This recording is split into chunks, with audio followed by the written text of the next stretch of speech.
살아온 기적, 살아갈 기적. 장영희 에세이.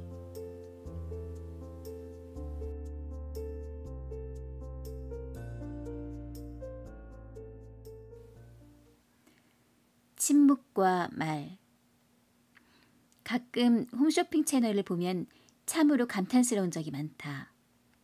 어쩌면 저렇게 말을 잘할까?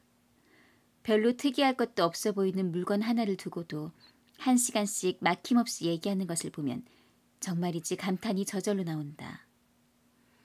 화술은 타고나는 것이라 동료 교수나 학생들 중에도 부러울 정도의 달변가가 꽤 있다.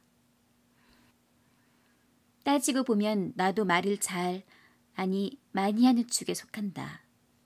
하는 일 자체가 언어라는 소통수단 없이 불가능한 직업이기도 하지만 가르치는 현장 밖의 생활에서도 생각나는 것은 먼저 말을 하고 보는 편이다.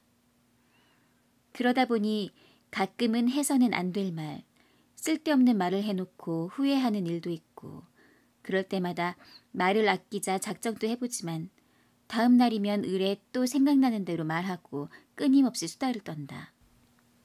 학생들과 상담할 때도 마찬가지다. 면담 기술의 제1원칙이 상대방의 말을 잘 들어야 하는 것이라지만 듣기만 하다 보면 답답해져 상담자보다 내가 더 말을 많이 하는 일이 허다하다. 그러다 보니 누가 누구를 상담하고 있는지 아리송해지는 경우도 있다. 그런데 말을 잘하는 것과 말을 많이 하는 것은 엄연히 다르다. 나는 말을 많이 하는 대신 말을 참 못한다.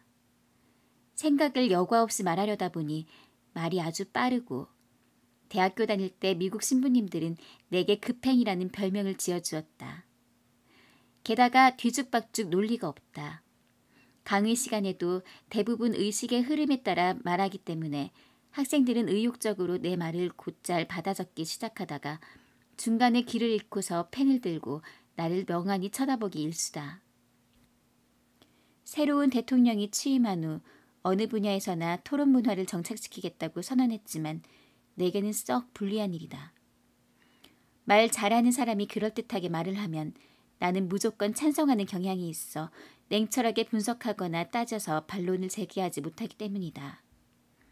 아니면 토론이 다 끝난 다음에야 적당한 반론이 생각나서 그때 이런 말을 할 걸 하고 밤새도록 안타까움에 잠을 설치는 것이다. 사실 동서고금을 통해 침묵은 금이다. 적게 말할수록 후회가 없다 등 말은 적게 할수록 좋고 꼭 필요한 말만을 골라서 해야 한다고 무수히 강조해왔다. 그러나 후회하지 않기 위해 꼭 필요한 말만 골라서 하고 침묵을 지키고 산다면 얼마나 무미건조하고 재미없는 세상이겠는가? 가끔은 실없는 소리를 해서 웃기기도 하고 화가 나면 혼자 누군가를 향해 욕도 해보고 실속 있는 결과가 없더라도 잡담을 나눌 수 있는 것이 세상 사는 재미 아닌가? 어쨌든 이렇게 말하기를 좋아하는 내가 지난 사흘 동안 말을 할 수 없었다. 성대 부근에 무슨 돌기 같은 것이 나서 그것을 제거하는 간단한 수술을 했고 적어도 사흘 동안 절대로 말을 하지 말라는 의사의 엄명이 있었기 때문이었다. 말을 많이 하던 사람이 갑자기 말을 못하게 되었을 때의 느낌처럼 불편하고 좌절스러운 것은 없다. 상대방의 말을 다 알아들으면서도 내 생각을 표현하지 못하니 소외감, 박탈감을 느끼는 것은 물론 내가 살아있다는 사실이 왠지 허망하게 느껴지고 삶의 의미조차 희미해지는 것 같았다. 어제는 학교에 가야 할 일이 있어 운전을 하는 도중 갑자기 교통신호가 파란불에서 빨간불로 바뀌었고 옆 골목에서 갑자기 오토바이가 튀어나오는 바람에 급정거를 했다. 그 탓에 뒤에 있던 승합차가 내 차를 들이받았다. 충격이 얼마나 컸던지 머리가 천장에 닿을 정도였다. 승합차 운전수는 차에서 내리더니 다짜고짜 삿대질부터 했다. 이 아줌마가 운전을 할 줄 아는 거야 모르는 거야? 신호가 바뀌었다고 그렇게 급정거를 하면 어떡해? 겉모습만 봐도 좀 사나워 보여서 나는 일단 주눅이 들었다. 내려서 보니 승합차의 전조등이 깨져 있었고 내 차의 범퍼 한쪽이 찌그러져 있었다.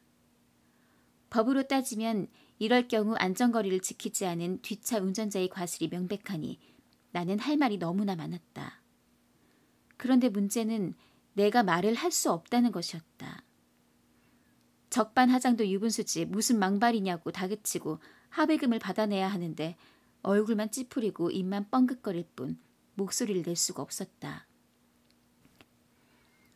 그 운전수는 내 목발과 얼굴을 번갈아 쳐다보더니 신체적 장애가 지능장애까지 유발했다고 생각했는지 마치 3살짜리 어린아이에게 말하듯이 천천히 또박또박 차 별로 많이 상하지 않았으니 우리 따로 가서 고쳐요. 알았죠? 하고는 그대로 차를 타고 솔쇠같이 사라져버렸다. 사흘간의 침묵 뒤에 나는 오늘부터 다시 자유롭게 말할 수 있게 되었다. 답답함을 넘어 고통스럽기까지 한 시간이었지만 내가 함부로 쏟아내는 말의 소중함에 대해 다시 생각해보는 계기가 되었다. 미국 소설가 앰브로즈 비어스는 입은 남자에게서 영혼으로 들어가는 문이요 여자에게는 마음이 나오는 문이다라고 했다. 그 승합차 운전자는 애인 나쁜 놈, 욕 한 번 하는 것으로 용서하고 이제는 그래도 침묵보다는 나은 말, 영혼과 마음이 전해지는 말을 해야겠다는 생각이 드는 것은 어제 차 사고 때 머리를 부딪힌 후유증 때문일까?